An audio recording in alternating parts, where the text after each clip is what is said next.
салому дуруди бепоён ба ҳамаи шумо мухлисони азизи телевизиони варзиш. Ин барномаи дар шабакаҳои иҷтимоист. Ман Фирдавси хурсандам. Рафтем. Як умори аҷиб дирӯз сарлавҳаи расонаҳои иттилоотии англисӣ махсусан пойгоҳи иттилоотии BBC гаштааст. Дар чанд рӯзе ки бозиҳои чанд даври премер-лигаи Англия бахшида ба соли нав ё ҳамон ибораи маъмул Boxing Day баргузор гардид, беш аз 70 бозигари дастаҳои премер-лигаи Англия ҷароҳат бардоштанд. Ин дар ҳоле аст ки бозиҳои давраҳои мазкур бо суръат ва фосилаи ками байни рӯзҳо баргузор шуд. Аз ин рӯ аз дастаҳои маъруф аз Ньюкасл 9 нафар осеб бардоштааст, аз Борнмут бошад 6 нафар, Тоттенхем, Кристал Пелас ва Челси 5 нафариашон ҷароҳат бардоштанд. Шадидтарин осебро Калум Чемберс аз Арсенал, Весли Морайс ва Том Хитон аз Астон Вилла бардоштанд. Тасаввур кунед ки дар замони истиқболи бузургтарин ҷашни сол барои католикҳо футболбозон истироҳат накарданд ва мубориза бурданд. Шояд ки онҳо аз дарди сари зиёд баъд аз сархушии шабона дигар тоби дар майдон давиданро надоштанд. мухлисони дастаи малмиёии Ибрагимович намедонанд интиқоди худро чӣ гуна аз ӯ ситонанд. Ин навбат кореро карданд ки ҳеҷ кас интизораш набуд. Биёед аввал моҷароро баротон бигӯям. Чанд моҳ пеш Ибрагимович молики дастаи Хамарбио аз чемпионати Шветсия гардид. Хамарбио рақиби азалии дастаи Малмио аст. Ибрагимович худ тарбиятдидаи дастаи Малмио аст. аз сабаби оне ки Ибрагимович молики дастаи Хамарбио гардид, мухлисони Малмио ӯро фурӯхташуда гуфтанд ва дигар ӯро чашми дидан надоранд. Пештар бо сабаби эҳтироми зиёд нисбати Ибрагимович дар назди майдони дастаи Малмио ҳайкали ӯро барафрохта буданд. аз замоне ки ӯ соҳиби дастаи рақиб гардид, анқариб ҳар рӯз мухлисони Малмио ба ин ҳайкал ҳамла мекунанд. ин навбат нафари ношинос шабона ҳайкали Ибрагимовичро чаппа кард ва ба сари ин ҳайкал як либосе пӯшонид ки дар тани он Шветсия навишта шудааст. ин маънои онро дорад ки туро на танҳо Малмио, балки тамоми Шветсия маҳкум кардааст.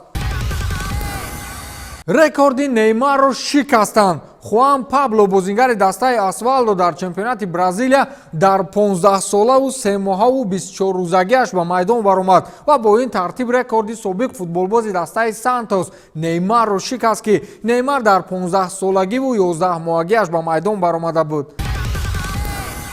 журналистон ба Гвардиола савол доданд ки шумо гуфтан метавонед ки ин мавсим марҳилаи нокомии шумо аст. Гвардиола мардона ҷавоб додааст ки барои ман баъд аз оне ки дар як мавсим бо Барселона 6 ҷоиза ба даст овардам, ҳамаи мавсимҳои дигар нокомӣ аст. бинед ки Гвардиола ба андак-мандак ҷоиза қонеъ намешудааст.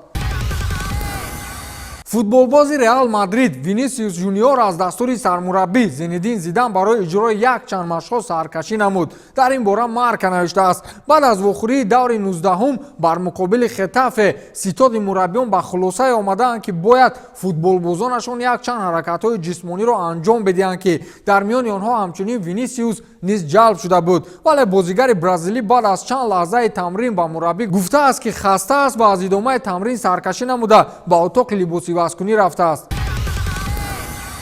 собиқ сармураббии Реал Мадрид ва мунтахабҳои Англия ва Россия Фабио Капелло назари хешро дар мавриди ҳолати бошгоҳи шоҳона баъд аз рафтани Криштиану ва Гарет Бейл иброз дошт. Криштиану футболбози асосӣ дар дилхоҳ клуб маҳсуб мешавад. Реал баъд аз рафтани ӯ дар ҳолати мушкил қарор гирифт. новобаста аз он ки Карим Бензема нақши бозигари калидиро ба даст гирифтааст, аммо Реал футболбози боақлашро аз даст дод. Бейл футболбози болоякат вонамуд мешавад, вале ман чунин таассурот дорам ки футбол дар ҳаёти ӯ шуғли асосию калидӣ нест. Бейл ба бозигари парешон табдил ёфт. ӯ ба ман писанд аст, зеро пурқувват, тезҳаракат асту барои футболи муосир мутобиқ, вале агар мехоҳед ки имсол чемпион бошед, пас танҳо бояд дар бораи футбол фикр кунеду зиндагии хешро ба он вобаста намоед. икрор шудааст Капелло. Робин Ван Перси собиқ футболбози дастаи Манчестер Юнайтед ва мунтахаби Голландия гуфтааст ки Сулшер бояд баъд аз бохт нахандад. ин як нав мазоқ барои мухлисони МЮ аст. дирӯз дар нишасти матбуотии худ Сулшер гуфтааст ки ман бо Робин шинос нестам ва ӯ маро низ хуб намедонад. ӯ ҳуқуқи танқид кардани сабки мураббигии маро надорад. ман иваз намешавам ва ин маълум аст, гуфтааст Уле Гунар Сулшер. ба фикри шумо МЮ то кадом вақт бо сабки Сулшер тоқат мекунад? дар кадом як чорабинии Роналдро дидаанд ки дар даст соати 8 миллион сомона дорад. Ин соат мутааллиқ ба фирмаи Rolex аст ки 371 000 фунт стерлинг нарх дорад ва ба пули тоҷикӣ қариб 8 миллион сомон мешавад. гуфта мешавад ки соати мазкурро бо тилло ва алмос сохтаанд. ба ҳамин тамом то дидори навбатӣ хайр.